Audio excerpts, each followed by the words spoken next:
રાજકોટના ધોરાજીમાં ખાડા કબડા રખડતા ઢોરની નગરીમાં આપનું સ્વાગત છે તેવા સ્લોગનની સાથે બેનરો લગાડવામાં આવ્યા છે। ધોરાજીમાં રખડતા ઢોરનો ત્રાસ અને ખરાબ રસ્તાના કારણે બેનરો લગાવ્યા હોવાનું સામે આવ્યું છે।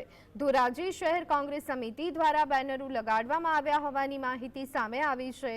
ખરાબ થયેલા રસ્તા અને રખડતા ઢોરના ત્રાસથી પીડાઈ રહેલા ધોરાજીની જનતાના અવાજને જાગૃત કરવાનો પ્રયત્ન કર્યો હોવાનું સામે આવ્યું। રખડતા ઢોર અને ખરાબ રસ્તાના વિરોધમાં અનેક કાર્યક્રમો, રજૂઆતો, ફરિયાદ બાદ નિરાકરણ નહીં આવતા બેનરો લગાડવામાં આવ્યા હતા।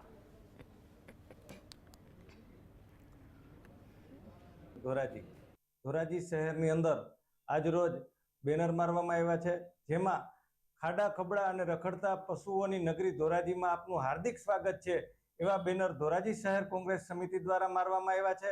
અને આ એક તંત્રને ઢંઢોળવાનો પ્રયત્ન છે। અગાઉ અનેક વખત આ તંત્રને આંધળા બહેરા અને મૂંગા તંત્રને ઢંઢોળવાનો પ્રયત્ન કરેલ છે, છતાં પણ આ બાબતે કોઈ કાર્યવાહી કરવામાં આવતી નથી। રખડતા પશુઓને પકડવામાં આવતા નથી અને જે રોડ રસ્તાઓ ખાડા ખબડાવાળા થઈ ગયા છે તેને સુધારવામાં આવતા નથી। અને હાલમાં જોઈએ તો જન્માષ્ટમીના તહેવારો આવી રહ્યા છે, ત્યારે લોકો બહાર નીકળતા હોય, નાના મોટા અકસ્માતોનો ભય રહે છે, છતાં પણ આ આંધળા બહેરા અને મૂંગા તંત્રને દેખાતું નથી।